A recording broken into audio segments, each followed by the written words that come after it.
Assalamualaikum warahmatullahi wabarakatuh. Selamat pagi siswa-siswi kelas 7 semuanya. Lama kita nggak berjumpa di video materi. Kali ini saya memberikan video materi latihan soal penilaian tengah semester untuk kelas 7 semester ganjil.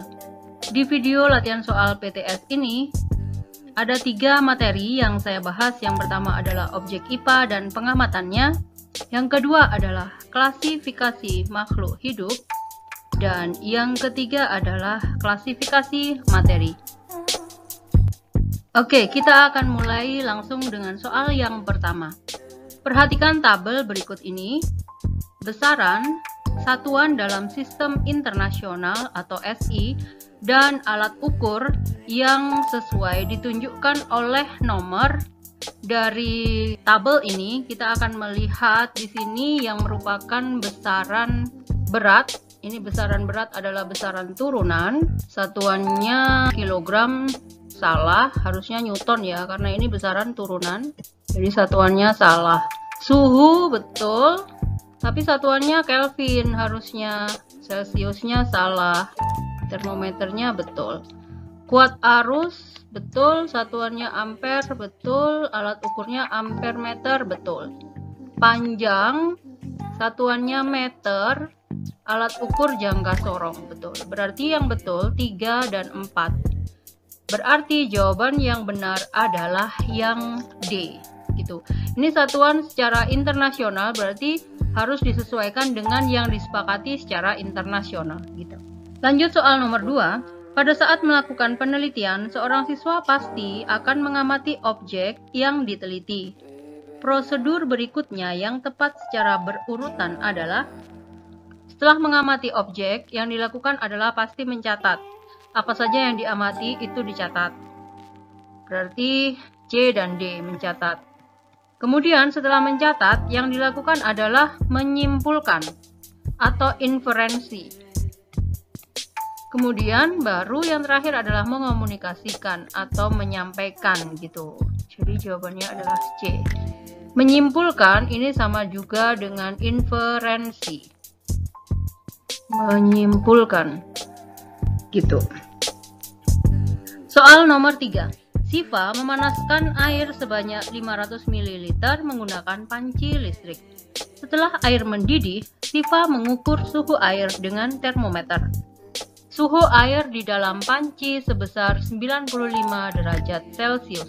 Berdasarkan pernyataan di atas yang merupakan besaran pokok, nilai besaran yang tepat adalah, berarti kita akan melihat mana yang besaran pokok. Di sini ada 2 besaran. Ini adalah besaran volume. Besaran volume 500 mili. Volume itu besaran turunan. Ini ada 2 besaran yang kedua. Suhu ini adalah besaran pokok. Berarti jawaban yang benar yang A atau yang C. Sekarang kita cek nilainya. Nilainya untuk suhu adalah 95. Berarti jawabannya adalah yang A. Soal nomor 4. Berdasarkan gambar di bawah ini, volume batu yang terukur sebesar, kalau ada benda yang tidak beraturan, misalnya ini ada batu, kemudian kita disuruh mengukur volumenya, maka kita siapkan air. Ini volume mula-mula, volume 0, volume mula-mula adalah 60 mili. Volume kedua adalah 80 mili. Volume batu sama dengan volume kedua dikurangi volume mula-mula. Berarti sama dengan 80 dikurangi 60. Sama dengan 20 mili. Jawabannya adalah yang D, 20 mili. Jadi dia volume terakhir itu dikurangi volume mula-mula gitu. Itu menunjukkan volume benda yang tidak beraturan. Soal nomor 5. Jika beban X, ini neraca 2 lengan, jika beban X yang bermassa 250 gram, berarti ini 250 gram. Maka agar neraca di samping menjadi seimbang, jumlah beban X yang harus ditambahkan pada lengan B sebanyak, Kita perhatikan aja, untuk seimbang massa A dan B harus sama. Massa A sudah 1500, massa B masih 500. Berarti di sini kurang 1000 gram. Untuk bisa sama 1,5 kilo. 1,5 kilo itu sama dengan 1500 gram. Karena ini kurang 1000 gram, maka 1000 dibagi 250. Sebab satu beban X sama dengan 250. Ini jawabannya adalah 4. 1000 dibagi 250 sama dengan 4 kali. Ini 100 bagi 25, 4. Jadi jawabannya adalah yang D. Lanjut soal nomor 6. Alat ukur yang paling sesuai digunakan untuk mengukur diameter cincin adalah, kalau penggaris itu nggak bisa digunakan untuk mengukur diameter cincin. Mikrometer skrup bisa, tapi karena di sini cincin itu kan ukurannya lebih besar, bukan mili tapi dia sentimeter, maka lebih tepatnya kita gunakan jangka sorong. Kalau yang B, jadi jawabannya ini untuk diameter cincin itu jangka sorong. Kalau yang B ini disebut dengan mikrometer skrup, dia lebih tepatnya digunakan untuk mengukur benda-benda yang ketebalannya itu relatif sangat tipis. Misalnya kertas, ketebalan kain, ketebalan triplek kayak gitu. Yang ukurannya tipis banget, itu kita gunakan mikrometer skrup karena dia pakai milimeter. Ini satuannya milimeter, kalau yang ini sentimeter. Ini jangka sorong, menghitung jangka sorong. Hasil pengukuran yang tepat berdasarkan gambar tersebut adalah, caranya, ini ada skala utama dan skala nonius. Untuk skala utama, kita cari skala sebelum angka 0. Jadi sebelum angka 0, di sini ada 3,2. Saya tulis dulu untuk skala utamanya 3,2 cm. Untuk skala noniusnya, kita cari yang garisnya berimpit ini. Di angka 5. Berarti skala noniusnya 5, kita kalikan konversinya 0,01 sama dengan 0,05. Ini kita jumlahkan atau ditambahkan. 3,2 ditambah 0,05 sama dengan 3,25. Satuannya cm. Berarti jawabannya adalah yang C. Jadi yang pertama kita cari di skala utama itu garis sebelum dia bertemu dengan angka 0 di skala nonius. Ini kan ada 3. 3,1, 3,2. Kita tulis dulu. Setelah itu baru dilanjutkan dengan skala noniusnya, cari garis yang berimpit dan dikalikan konversinya 0,01. Kemudian hasilnya dijumlahkan. Gitu caranya ya untuk jangka sorong. Nomor 8. Sebuah jendela berbentuk persegi panjang dengan panjang 120 cm dan lebar 50 cm. Tentukan besaran turunan yang dapat diukur berdasarkan data di atas beserta nilai dan satuannya. Karena ini ada bentuk persegi panjang, di situ ada panjang dan lebar, maka besaran turunan yang mungkin adalah luas. Luas persegi panjang sama dengan panjang kali lebar. 120 kali 50. 12 kali 5, 60, nolnya 2. 6000 cm persegi. Jadi jawabannya adalah yang A. Seandainya di soal itu ada luasnya berbentuk lingkaran atau luas berbentuk segitiga, maka kalian hafalkan saja rumus untuk menghitung luas lingkaran atau luas segitiga tersebut. Nomor 9, kita masuk ke materi klasifikasi makhluk hidup. Ciri makhluk hidup yang paling sesuai untuk gambar di bawah ini adalah, di sini ada banyak pohon pisang, kemudian di sini ada tunas-tunas pohon pisang, maka ciri yang sesuai adalah berkembang biak, reproduksi. Karena salah satu reproduksi vegetatif pada pohon pisang adalah dengan membentuk tunas. Jadi ini membentuk tunas. Tumbuh dan berkembang itu cirinya misalnya gambarnya seperti ini. Dari biji sampai tumbuhan itu dewasa. Kalau ini dia adaptasi. Untuk gambar teratai ini adalah adaptasi morfologi. Yang terakhir ini adalah membutuhkan nutrisi untuk gambar yang ini. Soal berikutnya, nomor 10. Beberapa ekor lumba-lumba terlihat muncul di permukaan laut di wilayah pantai Lovina, Bali. Aktivitas lumba-lumba tersebut menunjukkan ciri makhluk hidup. Antara lain, lumba-lumba itu adalah mamalia yang habitatnya atau hidupnya di air. Karena dia hidup di air, tapi dia mamalia, maka dia harus melompat atau memunculkan dirinya ke permukaan laut untuk dia mendapatkan oksigen. Jadi, ciri makhluk hidup yang sesuai untuk aktivitas lumba-lumba yang memunculkan ke permukaan laut adalah bergerak, bernafas, dan beradaptasi karena dia hidupnya di air atau di laut. Nomor 11. Rhizopus oryzae dan Rhizopus stolonifer memiliki kekerabatan atau klasifikasi yang sama pada tingkatan. Yang sama dari kedua spesies ini adalah kata pertamanya.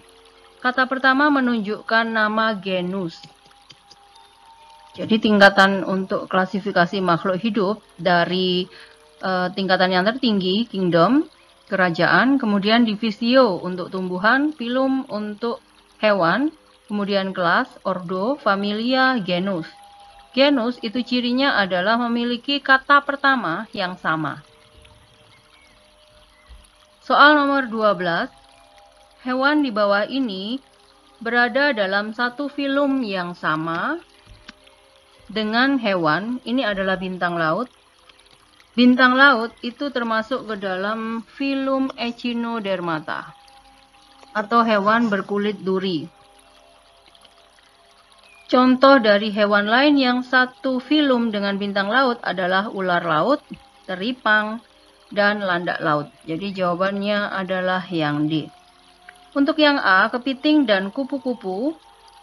Ini contoh gambar dari teripang ya. Yang A, kepiting dan kupu-kupu itu termasuk ke dalam phylum Arthropoda, hewan yang berbuku-buku. Kemudian yang B, cacing pita dan planaria itu masuk ke dalam phylum Platyhelminthes atau cacing pipi. Dan siput serta cumi-cumi itu masuk ke dalam hewan lunak atau moluska. Semua hewan ini berada ke dalam kingdom Animalia untuk subkingdom Invertebrata atau hewan yang tidak memiliki tulang belakang. Soal nomor 13. Pada sistem klasifikasi 5 kingdom, urutan klasifikasi dari yang paling primitif ke yang paling modern yang tepat adalah dimulai dari Monera atau bakteri, kemudian Protista, kemudian fungi atau jamur, kemudian plantae, dan Animalia. Berarti yang D. Nah, ini adalah pengelompokan 5 kingdom, klasifikasi 5 kingdom, yaitu kingdom Monera, kingdom Protista, kingdom fungi atau jamur, kingdom plantae, dan terakhir kingdom Animalia. Soal nomor 14. Ayam, cendrawasih, penguin, dan burung beo dimasukkan ke dalam kelompok klasifikasi yang sama karena alasan tertentu, yaitu semuanya masuk ke dalam Animalia untuk yang vertebrata, phylum Chordata, kelas vertebrata. Ayam, cendrawasih, penguin, dan burung beo itu masuk ke dalam kelompok Aves atau kelompok unggas. Alasannya karena tubuhnya tertutup bulu. Ini yang betul ya, yang C. Kelompok hewan vivipar salah karena Aves atau unggas itu ovipar atau bertelur. Selain tubuh tertutup oleh bulu, kemudian bertelur atau ovipar, dia termasuk ke dalam hewan homoiotherm, atau bisa dikatakan sebagai hewan berdarah panas, tidak dipengaruhi oleh lingkungan, atau memiliki suhu tubuh yang konstan. Soal nomor 15, penulisan nama spesies yang tepat sesuai binomial nomenklatur adalah Auricularia auricula. Ini karena dia diketik, maka tidak boleh tertulis seperti ini, harus pakai italik atau ditulis miring. Berarti ini salah. Yang B, treponema pallidum, tulis miring, betul. Kata pertama huruf besar, huruf pertama kata keduanya huruf kecil. Berarti ini yang betul. C, salahnya adalah di sini tidak menggunakan huruf besar. Sudah betul tercetak tebal, tapi yang huruf pertama di kata kedua malah besar. Ini salah. Harusnya huruf kecil, yang ini harusnya huruf besar. Yang D, solanum tuberosum, ini harus huruf besar. Salahnya di sini.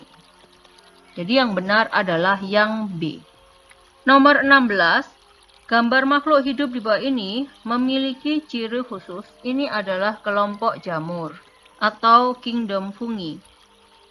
Kingdom fungi itu ciri utamanya adalah multiseluler, kemudian sudah eukariotik atau memiliki membran organel, kemudian tidak memiliki klorofil, ini, dan memiliki dinding sel. C. Untuk yang uniseluler, prokariotik, dan membelah diri, ini Monera, bakteri. Ini contoh gambar dari bakteri. Kemudian ini protista. Dan ini plantae untuk yang bryophyta. Soal nomor 17. Kita sudah masuk materi ketiga, yaitu klasifikasi materi. Perhatikan beberapa materi di bawah ini. Yang pertama gula pasir, yang kedua air laut, yang ketiga aluminium, 4 garam dapur, dan kelima belerang. Zat yang termasuk senyawa ditunjukkan oleh angka. Senyawa itu adalah zat tunggal yang terdiri atau terbentuk dari minimal 2 unsur atau lebih, di mana unsur-unsur tersebut yang menyusun senyawa itu sudah kehilangan sifat aslinya. Yang termasuk ke dalam senyawa adalah gula pasir dan garam dapur. Jadi 1 dan 4 yang D. Air laut ini campuran. Aluminium ini unsur. Belerang ini juga unsur. Sulfur. 18. Lambang unsur untuk belerang. Belerang itu S. Natrium itu Na, dan hidrogen itu H. Berturut-turut adalah S, Na, dan H. Jadi jawabannya adalah yang C. 19. Cara yang paling tepat untuk menjernihkan air yang kotor adalah dengan cara penyaringan. Penyaringan itu disebut juga dengan filtrasi. Ini mekanisme untuk pemisahan campuran yang paling sederhana, yaitu dengan cara filtrasi. Nah, ini gambar contoh penyaringan untuk air. Gambarnya seperti ini. Jadi ini ada beberapa lapis yang harus diisi. Yang pertama, yang paling bawah adalah ijuk, kemudian kerikil, kemudian pasir, dan baru dimasukkan air yang masih kotor ke dalam alat tersebut. Destilasi adalah pemisahan campuran yang berdasarkan perbedaan titik didih. Contohnya pemisahan minyak bumi. Kristalisasi adalah pemisahan campuran berwujud gas yang diubah menjadi padat, seperti memisahkan pengotor yang terdapat di kapur baru. Kromatografi adalah pemisahan campuran yang didasarkan pada kecepatan rambat antara fase gerak dan fase diam, seperti pada proses kromatografi kertas. Nomor 20, berdasarkan gambar perubahan wujud benda di bawah ini, maka pernyataan yang sesuai adalah, yang kita perhatikan adalah yang di sini. Ini ada menyublim. Menyublim itu adalah perubahan wujud dari fase padat ke gas. Berarti di sini adalah padat. Yang A ini padat, yang B ini gas. Nah, karena kuncinya di sini menyublim. Sekarang kita lihat dari option jawaban A, B, C, D mana yang tepat. Yang A benda berwujud padat, ya betul. Nomor 1 adalah mencair. Kita cek nomor 1 itu dari cair menjadi padat, berarti membeku. Ini salah. Yang B benda berwujud gas. Oke, betul. Nomor 4 adalah mengembun. 4 itu perubahan dari cair ke gas. Berarti dia menguap. Ini salah. 4 ini menguap. Yang C, A adalah benda berwujud padat. Oke, betul. 2 adalah membeku. Dari padat mencair, salah. Ini mencair atau meleleh. Berarti yang tepat adalah yang D. B, benda berwujud gas, betul. 5, perubahan dari gas menjadi cair. Itu adalah mengembun. Oke, yang tepat adalah yang D. Soal berikutnya nomor 21. Berdasarkan gambar di bawah ini, yang merupakan gambar molekul unsur adalah molekul unsur. Berarti unsurnya unsurnya satu jenis, sama jenisnya, tetapi jumlahnya lebih dari satu. Jadi jawabannya adalah yang C, molekul unsur. Yang A ini adalah unsur. B dan D ini adalah senyawa atau molekul senyawa. Soal nomor 22. Senyawa asam sulfat H2SO4 disusun oleh atom hidrogen sebanyak H2SO4 itu tersusun oleh 2 atom hidrogen, 1 atom sulfur atau belerang, 4 atom oksigen. Berarti jumlah atom hidrogen yang menyusun senyawa tersebut ada 2 atom. Jawabannya adalah yang B. Soal nomor 23. Anita menguji 4 larutan menggunakan kertas lakmus. Larutan tersebut antara lain Aquades, air sabun mandi, air kapur, dan Coca-Cola. Berdasarkan tabel hasil pengujian di bawah ini, hasil uji Coca-Cola ditunjukkan oleh Coca-Cola itu memiliki sifat asam. Jika asam, maka ketika dia diuji dengan lakmus merah, itu warnanya tetap merah.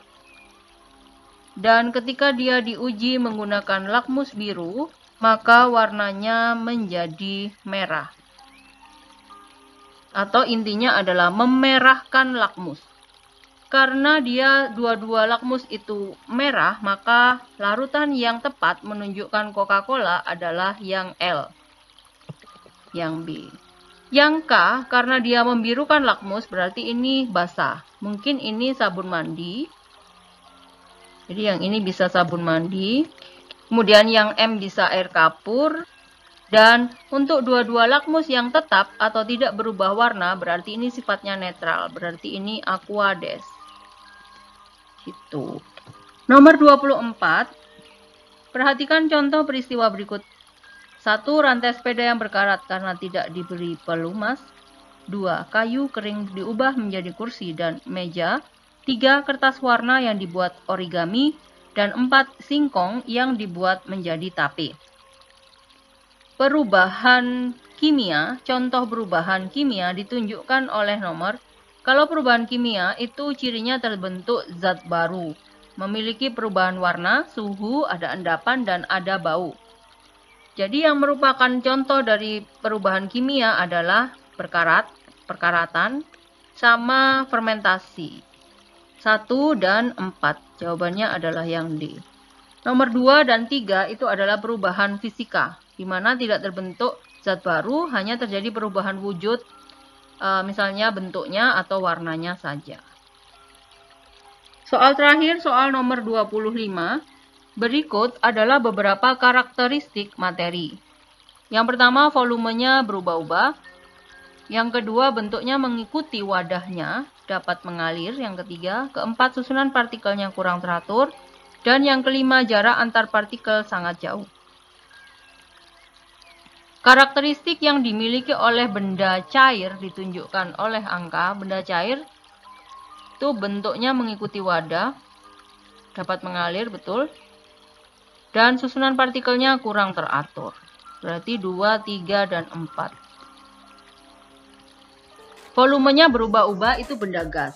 Jarak antar partikel sangat jauh itu juga benda gas. Ini ciri dari benda gas, juga ciri dari benda gas. Ini adalah tabel perbedaan antara wujud benda padat, cair, dan gas.